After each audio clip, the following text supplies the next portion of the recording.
So here's the million-dollar question. Literally, how much money do you need to be considered rich in America? Is it 6 figures? Is it 7? Or does it depend on where you live? According to new data, the top 10% of earners make just under 100 grand a year. But to break into the top 1%, you need anywhere from $435,000 in West Virginia to over $1 million in California or Connecticut. And that gap between the earners and everyone else is widening faster than ever before. So today, we're breaking down what it really takes to be rich in 2025, why the wealth gap keeps growing, and how regular people are quietly building guaranteed wealth outside of the Wall Street system.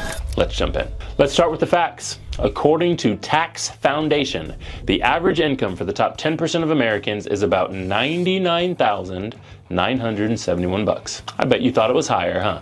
To hit the top 5%, you need $169,466. And for the top 1% nationwide, the bar starts at around $561,523. I bet a bunch of you watching this video right now didn't even realize you were in the top 5% of all earners in the USA. But that number does drastically change depending on where you live. If you're in California, New Jersey, Massachusetts, Washington, or Connecticut, you'll need to earn over $1 million a year just to join the top 1%. But in West Virginia, it's closer to $435,000. So yeah, geography matters. But the bigger story here isn't location, it's acceleration. Here's what's wild.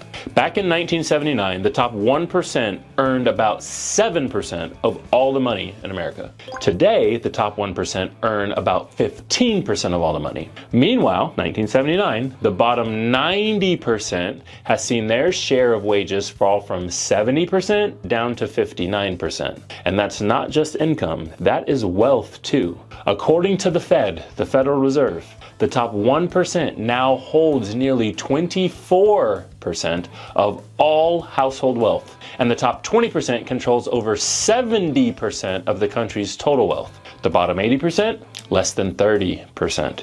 That means 1 in 5 people control almost everything, and 4 out of 5 are left fighting over whatever's left. So what's really driving this? It's not luck, it's not inheritance, it's access to control. The wealthy don't just earn more money, they own more. They own the banks, they own the debt, they own the real estate, they own the cash flowing assets. They get paid even when they sleep. And when a recession hits, they don't panic sell, they buy. Because they're not playing the save, hope, pray retirement model most people are sold. They're using leverage, they're using other people's money, and they're parking their wealth in assets that grow predictably and do not lose value when markets crash. That is not luck, that is strategy. So if you're tired of feeling like you're working harder and you're getting nowhere, you're not actually imagining that. The system really is built to favor those who control capital, not just those who earn it. Now this is where most people get stuck. It's really the real difference between income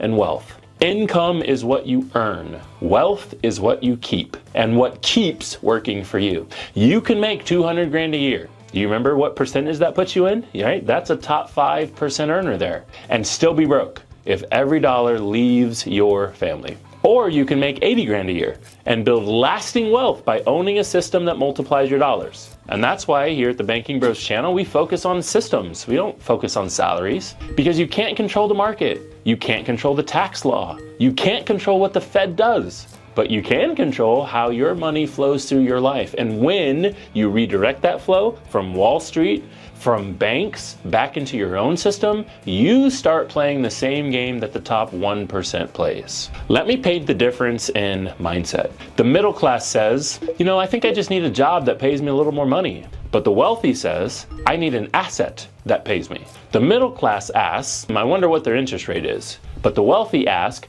who's earning the interest? Is it me or is it them? That's why the wealth gap widens every year, because most people are trained to be consumers and borrowers, while the wealthy position themselves as lenders and owners. That's exactly what the infinite banking concept does. It flips the equation so you become the bank. Now, let's get pretty practical here. You don't need $1 million income to start thinking like the 1%. You just need to redirect the dollars you already have, you already make. Here's what it looks like. First, You set up a properly structured whole life policy. It's designed for cash value, not death benefit. I know I said life insurance, I know that's confusing, but hear me. These policies are designed for cash value, not death benefit. 2, you fund it consistently because that will build you a guaranteed compounding pool of capital. 3rd, borrow against that pool of capital for opportunities.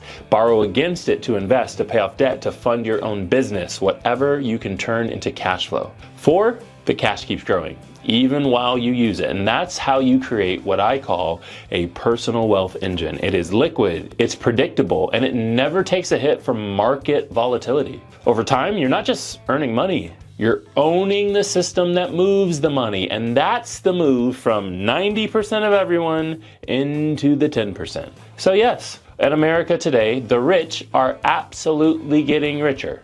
But you don't have to be a victim of the system. You can be one of them. You just have to stop playing by the system's rules. You cannot outwork the economy. You can't do it, but you can outsmart it. And it starts by building guaranteed wealth that doesn't depend on market returns. It doesn't depend on employer pensions. It doesn't depend on government programs. And if that's you and you're ready to start thinking about your own wealth and building your wealth engine, one that grows guarantees, it stays liquid, it pays you for life, you should click the link in the description of this video. You can book your free strategy call with me or someone else on our team because we will show you how to use the same principles that the 1% have used for decades, even if your income isn't anywhere near theirs yet. Because being wealthy isn't just about making more, it's about keeping more, it's about controlling more, and it's about owning the system. I'm Jonah Du, thanks for watching, and we'll see you in the next one.